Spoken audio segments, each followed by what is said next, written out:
লাগিয়ে আর 17টা টিম আমার অভিযোগের ভিত্তিতে এই রাজ্যে এসেছিল যে প্রধানমন্ত্রী আবাস যোজনার যে তালিকা 10,98,000 এরা প্রকৃত না ভুয়া, সবগুলো অভিযোগ প্রমাণ হয়েছে।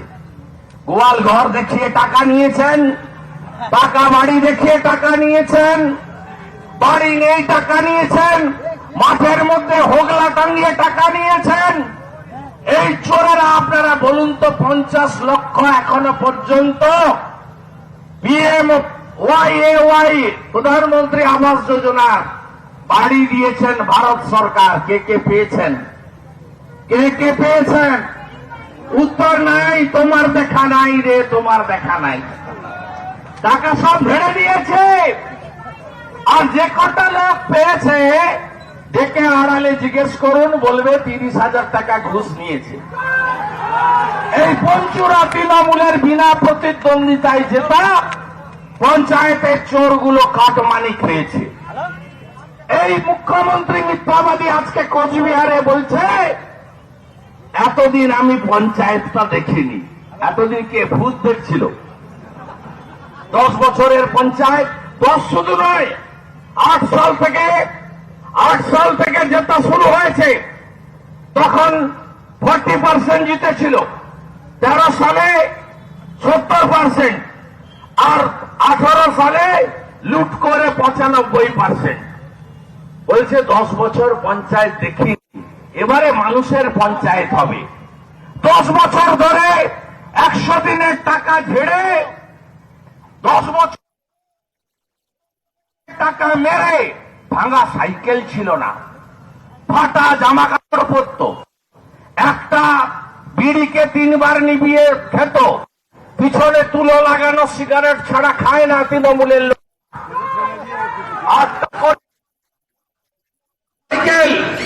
একটা করে স্করপিও গাড়ি, বাচ্চাকে স্কুলে পাঠানোর জন্য ছোট ছোট অল্টো গাড়ি, গোটা গ্রামে সবার কাঁচা ঘর, একটাই প্রাসাদের মতো বাড়ি, বাড়িটার নাম লাভ হাউস। তৃণমূলের প্রধান নাম তার মুদস্সর, তিনি 5খানা পাকা বাড়ি তৈরি করেছেন। এ মডেল সর্বত্র আছে, শুধু মুদস্সর নয়, সর্বত্রই আরাবুল আছে, সর্বত্রই শকত জাহাঙ্গীর আছে, সর্বত্রই আপনি বেচারাম মান্না পাবেন, সর্বত্রই পাবেন আপনি, সর্বত্র আপনাদের টাকা লুট হয়েছে। বলছে 100 দিনের কাজের টাকা দিল্লি আটকে রেখেছে। আমরা টাকা আটকাইনি, আমরা চুরি আটকেছি। 100 দিনের টাকা আটকাইনি, আমরা চুরি আটকেছি। খুব ফাঁকতাল গলে পালিয়ে যেত। কারণটা কি জানেন? 11 সালে ভোট হলো, মামাটি মানুষ জিতল, বদলা নয় বদল চাই হলো। মমতা ব্যানার্জি স্বপ্ন দেখলেন, দেখালেন শিল্প হবে, কৃষি হবে, কর্মসংস্থান হবে, পরিযায়ী শ্রমিকরা বাড়ি ফিরবে, গণতন্ত্র প্রতিষ্ঠা হবে, দলতন্ত্র নিপাত যাবে, মানুষের পঞ্চায়েত তৈরি হবে। অনেক স্বপ্ন দেখিয়েছিল মমতা বন্দ্যোপাধ্যায়। 11 সালে আমরাও গাঁগঞ্জে খেটে খুঁটে দিনের পর দিন পরিশ্রম করে সিপিএম এর হাতে মার খেয়ে, মিথ্যা মামলা খেয়ে, লড়াই করে মমতা ব্যানার্জির নেতৃত্বে পরিবর্তন এনেছিলাম। বিরোধী দলে এসেছিল সিপিআইএম, বামফ্রন্ট। 11 থেকে 16 সিপিএম এর বিরোধী দলনেতা, বামফ্রন্ট বিরোধী দল একটাও বিরোধিতা করেনি, গর্তে ঢুকে গেছিল। একটাও বিরোধিতা করেনি, ওরা ছিল সেটিং অপোজিশন। 16 সালে কংগ্রেস হল প্রধান বিরোধী দল, কংগ্রেসের নেতা হলেন বিরোধী দলনেতা। আর যত চুরি দুর্নীতি সব হল 16 থেকে 20-র মধ্যে, একটাও বিরোধিতা করেনি কেউ। আর আজকে ভারতীয় জনতা পার্টি এই রাজ্যে প্রধান বিরোধী দল, একমাত্র বিরোধী দল। বিধানসভায় আমাদের ছাড়া আর কোন রেকগনাইজ পার্টির মেম্বার নেই। আজকে 2 বছরে বিজেপি প্রমাণ করে দিয়েছে no setting opposition, no setting opposition. তাই পশ্চিম বাংলায় ভারতীয় জনতা পার্টির লড়াই গণতন্ত্র প্রতিষ্ঠা করার লড়াই। কোন রাজ্যে দেখেছেন ভোটের পরে এসব জিনিস হয়? 2021 সালে পশ্চিমবঙ্গের সঙ্গে ভোট হয়েছিল তামিলনাড়ু, কেরালা, পন্ডিচেরিতে, আসামে। কোথাও সরকার থাকলো, কোথাও পরিবর্তন হলো। পন্ডিচেরিতে ইউপিএ ছিল, এনডিএ জিতলো। তামিলনাড়ুতে আইডিএমকে ছিল, ডিএমকে জিতলো। কেরালাতে এলডিএফ ছিল, আবার এলডিএফ এলো।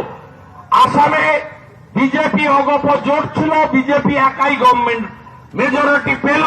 কোথাও পোস্টপোল ভায়োলেন্স হয়, কোথাও গন্ডগোল হয়, রাজনীতি হয়, কোথাও মারামারি হয়। আর 21 সালে নির্বাচনের পরে पानी से भरी बाल्टी जो जल्दी ऊपर लाएगा वही जीतेगा। हर गेम में चैंपियन जैसी पकड़, वही SRMB TMT।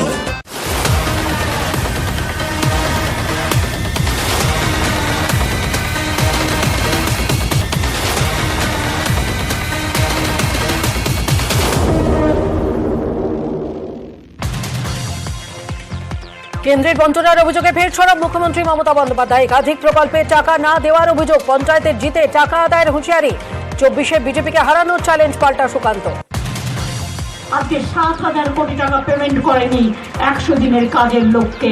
বিজেপিকে রাজনৈতিকভাবে পরাজিত করে পঞ্চায়েত এবং লোকসভা নির্বাচনে নতুন সরকার ভারতবর্ষে আসবে, আমরা টাকা নিয়ে আসবো এবং আমরা বাংলার বাড়ি করে দেবো। চুরি করলে পরে টাকা পাবেন না, চুরি বন্ধ করুন। বিজেপি পঞ্চায়েত জিতবে ওখানে কুচবিহারে।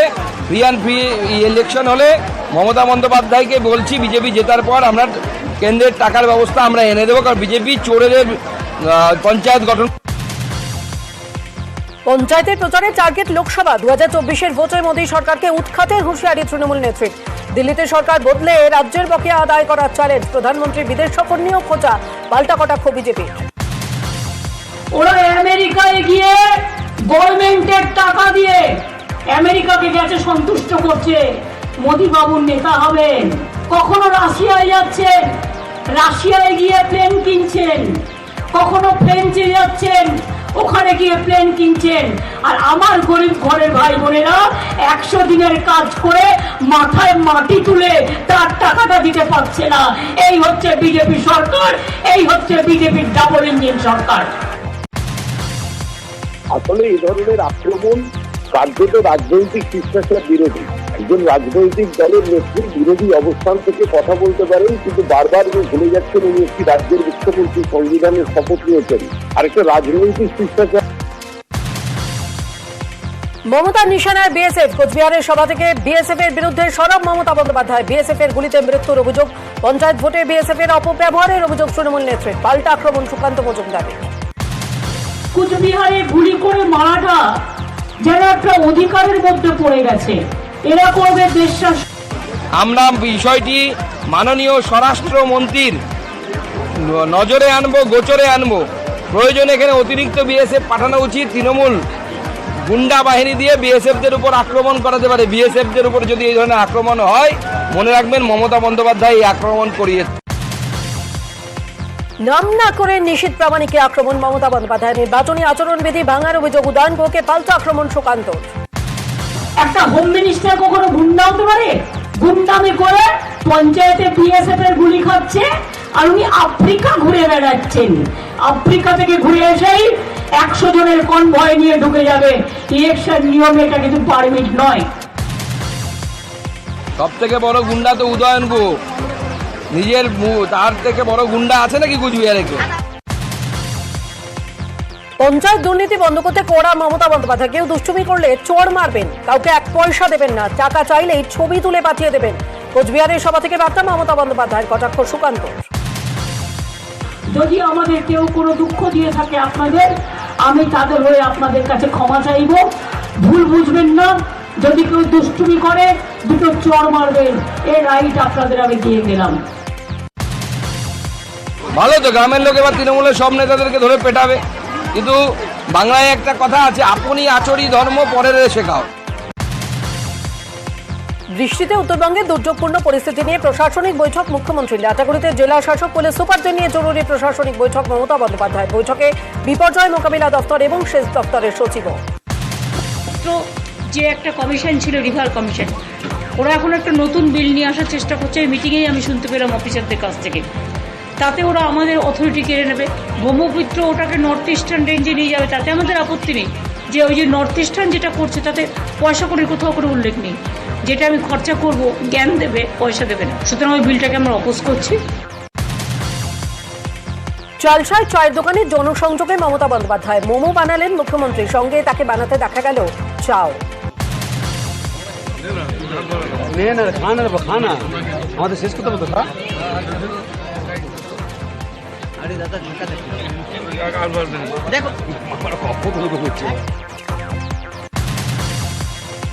মঙ্গলবার থেকে পঞ্চায়েত ভোটের প্রচারে অভিষেক বন্দ্যোপাধ্যায়। নদিয়া থেকে প্রচার শুরু। নদিয়ায় সভার পর মুর্শিদাবাদে রোড শো, 30শে জুন বীরভূমে সভা, বারাবণীতে রোড শো। 1 জুলাই আলিপুরদুয়ার এবং দক্ষিণ দিনাজপুরে প্রচারে অভিষেক বন্দ্যোপাধ্যায়। 2রা জুলাই উত্তর দিনাজপুর এবং মালদায় অভিষেক। 3রা জুলাই পুরুলিয়ায় সভা, বাঁকুড়ায় রোড শো। 4 জুলাই তমলুকে সভা এবং পশ্চিম মেদিনীপুরে রোড শো। 5 জুলাই কালনায় সভা এবং পান্ডুয়ায় রোড শো অভিষেক বন্দ্যোপাধ্যায়।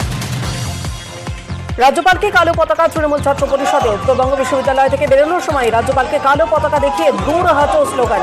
রাজ্যপালের বিরুদ্ধে শিক্ষার পরিবেশ নষ্ট করার অভিযোগ তৃণমূল ছাত্র পরিষদ নেতাদের। পঞ্চায়েত ভোটে সিবিআই তদন্তের নির্দেশ খারিজ। উলুবেড়িয়ার বিডিওর বিরুদ্ধে 2 বাম প্রার্থীর মনোনয়নের নথি বিকৃত করার অভিযোগ। হাইকোর্টের সিঙ্গল বেঞ্চের নির্দেশ খারিজ। ডিভিশন বেঞ্চে 1 সদস্যের কমিশন গঠন। অবসরপ্রাপ্ত বিচারপতি নজরদারিতে তদন্তে রাজ্য পুলিশে। এবার রাজ্য নির্বাচন কমিশনারের নিয়োগ নিয়ে মামলা দায়। রাজীব হাসিনার নিয়োগ নিয়ে প্রধান বিচারপতির দৃষ্টি আকর্ষণ। সব পক্ষকে নোটিশ দেওয়ার নির্দেশ। চলতি সপ্তাহেই শুনানির সম্ভাবনা।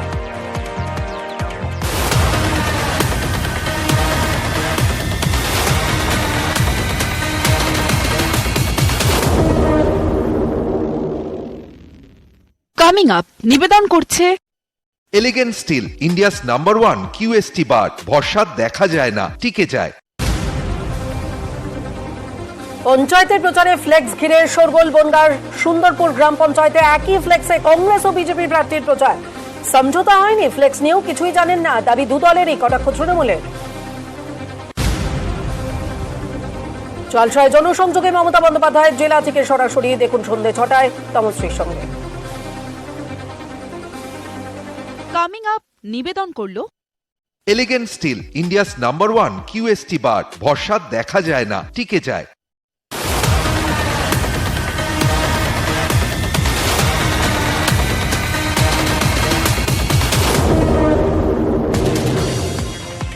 মশা না মরায় পঞ্চায়েত সচিবকে তলব। জয়নগর 2 নম্বর ব্লকে খালে ভরা কচুরিপানা। 2019 সাল থেকে পরিষ্কার হয়নি খাল। মশা মাছির দাপটে অতিষ্ঠ স্থানীয়রা। কেন দীর্ঘদিন ধরে খাল পরিষ্কার হয়নি? পঞ্চায়েত সচিবের কৈফিয়ত তলব বিচারপতি অমৃতা সিনহার। 17 জুলাই পঞ্চায়েত সচিবকে কোর্টে হাজিরার নির্দেশ। আরো কড়া কেন্দ্রীয় নিরাপত্তার চেয়ে আদালতে নওশাদ সিদ্দিকী। কেন্দ্রকে পরিস্থিতি খতিয়ে দেখে পদক্ষেপের নির্দেশ বিচারপতি রাজা শেখর মান্তার। এক এসআই এর নেতৃত্বে 7 কেন্দ্রীয় জওয়ানের নিরাপত্তা নওশাদের। আরো কড়া কেন্দ্রীয় নিরাপত্তা চেয়ে আদালতে আবেদন। মনোনয়ন ঘিরে বারবারই অশান্ত বাংলার। একে অপরের বিরুদ্ধে অভিযোগ, পাল্টা অভিযোগ শওকত নওশাদদের। তারই মধ্যে বিধানসভায় মুখোমুখি। বিধানসভায় সৌজন্য, দুজনের গলাতেই শান্তির বার্তা। পরে ফের পরস্পরকে নিশানায় তৃণমূল এবং আইএসএফ বিধায়ক। মথুরাপুরের সুকান্ত মজুমদার। নির্বাচনের আগে আক্রান্ত নেতাকর্মীদের বাড়িতে সুকান্ত মজুমদার পাশে থাকার আশ্বাস। মাথাভাঙায় তৃণমূল যুব সভাপতির বাড়ির সামনে বোমাবাজির অভিযোগ। বিজেপি এবং সিপিআইএম এর দুষ্কৃতীদের বিরুদ্ধে অভিযোগ তৃণমূল যুব কংগ্রেসের সভাপতি শাহিন আলমের। অভিযোগ অস্বীকার বিজেপি এবং সিপিআইএম এর। বিজেপি বিধায়কের বাড়িতে বোমাবাজির অভিযোগ। নদিয়া কৃষ্ণগঞ্জের নাগাটা গ্রামের ঘটনা। বিজেপি বিধায়ক মুকুটমণি অধিকারীর ভাইকেও মারধরের অভিযোগ। তৃণমূলের বিরুদ্ধে মারধরের অভিযোগ বিজেপির। এই ঘটনায় 5 জন বিজেপি কর্মী গুরুতর আহত। আহতরা কৃষ্ণগঞ্জ গ্রামীণ হাসপাতালে ভর্তি। অভিযোগ উড়িয়ে দিয়েছে তৃণমূল। মালদার কালিয়াচকে আক্রান্ত সিপিআইএম প্রার্থী। লোহার রড, পিস্তলে বাঁট দিয়ে হামলার অভিযোগ। তৃণমূল প্রার্থীর বিরুদ্ধে দলবল নিয়ে হামলার অভিযোগ। কালিয়াচকে কাঁঠালবাড়ি এলাকায় উত্তেজনা। আক্রান্ত সিপিআইএম প্রার্থী হাসপাতালে চিকিৎসাধীন। অভিযোগ অস্বীকার তৃণমূলের। প্রচার সেরে ফেরার পথে আক্রান্ত 4 জন তৃণমূল কর্মী। বীরভূমের মোহাম্মদ বাজার থানার মুরালপুরের ঘটনা। বিজেপির বিরুদ্ধে অভিযোগের আঙুল তৃণমূলের। আহতরা ভর্তি সিউড়ি সুপার স্পেশালিটি হাসপাতালে। আটক 2 বিজেপি কর্মী। অভিযোগ অস্বীকার বিজেপির। প্রচার সেরে ফেরার পথে আক্রান্ত তৃণমূল নেতা। বীরভূমের ময়ূরেশ্বর থানার ঢেকা পঞ্চায়েতের ঘটনা। বিজেপির বিরুদ্ধে মারধরের অভিযোগ। আহত তৃণমূল নেতা মোস্তাফা শেখ সিউড়ি সুপার স্পেশালিটি হাসপাতালে ভর্তি। অভিযোগ অস্বীকার বিজেপি। সিপিআইএম কর্মী সমর্থকদের উপরে হামলার অভিযোগ। নিউ বারাকপুরে পোস্টার লাগাতে গেলে সিপিআইএম কর্মী সমর্থকদের মারধর করে তৃণমূলের কর্মীরা। পাল্টা অকথ্য ভাষায় গালিগালাজের অভিযোগ তৃণমূলের। তৃণমূলের পর এবার নির্দল কাঁচা। বিজেপির ভোটে নির্দল কাঁচা সরাতে দলের 3 জন নির্দল প্রার্থীকে বহিষ্কার করল বিজেপি। চন্দ্রকোনার বান্দিপুর 1 নম্বর গ্রাম পঞ্চায়েতে বুথ সভাপতি পঙ্কজ গড়ই, বান্দিপুর 1 নম্বর অঞ্চলে কিষাণ মোর্চার সাধারণ সম্পাদক বিভাস চক্রবর্তী এবং বান্দিপুর 1 নম্বর অঞ্চলের বুথ সভাপতি মনসা দলুইকে বহিষ্কার করল বিজেপি। তমলুকে সিপিআইএম প্রার্থীর হয়ে প্রচারে বিজেপি। সিপিআইএম প্রার্থীর হয়ে দেওয়াল লেখেন বিজেপি কর্মীরা। সমঝোতার বার্তা বিজেপির। এতে চক্রান্ত দেখছে সিপিআইএম। বাম বিজেপিকে কটাক্ষ তৃণমূলের। একই ফ্লেক্সে কংগ্রেস ও বিজেপি প্রার্থীর প্রচার। বনগাঁ ব্লকের সুন্দরপুর পঞ্চায়েতে 250 নম্বর বুথের ছবি। ফ্লেক্সে কংগ্রেস এবং বিজেপি জোট প্রার্থী পবিত্র সর্দার এবং শিল্পী বালাকে ভোট দেওয়ার আবেদন জানানো হয়েছে। আর এই ঘটনায় কটাক্ষ তৃণমূলের। দত্তপুকুরে একটি স্কুলের পাশ থেকে উদ্ধার হলো বোমা। 4টি তাজা বোমা উদ্ধার হয়। পূর্ব খিলকাপুর পঞ্চায়েতের বাবপুর প্রাইমারি স্কুলের সামনের ঘটনা। তদন্তে দত্তপুকুর থানার পুলিশ। তৃণমূল কর্মীর বাড়িতে বোমা বিস্ফোরণ। সোমবার দুপুরে ঘটনাটি ঘটে ডোমকল পুরসভার 7 নম্বর ওয়ার্ডে মানিকনগরের চোয়াপাড়া এলাকায়। দুপুরে মজিবর আনসারের বাড়িতে হঠাৎ করেই বোমা বিস্ফোরণ ঘটে। বিস্ফোরণে মজিবরের স্ত্রী পলি বিবি গুরুতর আহত হন বলে স্থানীয় সূত্রে খবর। স্থানীয়দের দাবি বাড়িতে বোমা মজুদ ছিল আর সেই বোমায় ফেটে বিস্ফোরণ হয়। জঙ্গল থেকে উদ্ধার ব্যাগ ভর্তি বোমা। বীরভূমে লোকপুর থানার বারাবন জঙ্গল থেকে উদ্ধার হলো বোমা। সকালে পুলিশের তল্লাশিতে উদ্ধার হয় বোমা। বোম নিষ্ক্রিয় করে বম স্কোয়াড। নির্দল প্রার্থীর বাড়িতে আগুন ধরিয়ে দেওয়ার অভিযোগ উঠল। নির্বাচনে নির্দল প্রার্থী হওয়ায় আগুন লাগিয়ে প্রাণে মারার চেষ্টার অভিযোগ নির্দল প্রার্থীর বিরুদ্ধে। উত্তর দিনাজপুর জেলা চাকুলিয়া থানার নিজামপুর 2 নম্বর গ্রাম পঞ্চায়েতের ভাগলপুর এলাকার ঘটনা। বাড়ির বেশিরভাগ জিনিসপত্রে আগুনে পুড়ে ছাই হয়ে যায়। ঘটনার তদন্ত শুরু করেছে পুলিশ। কোচবিহারের মাথাভাঙায় সিপিআইএম প্রার্থীকে হুমকির অভিযোগ। এরই পাশাপাশি এলাকায় সিপিআইএমের পতাকা ছিঁড়ে ফেলার অভিযোগ। সিপিআইএমের অভিযোগের আঙুল তৃণমূলের বিরুদ্ধে, যদিও সমস্ত অভিযোগ উড়িয়ে দিয়েছে তৃণমূল।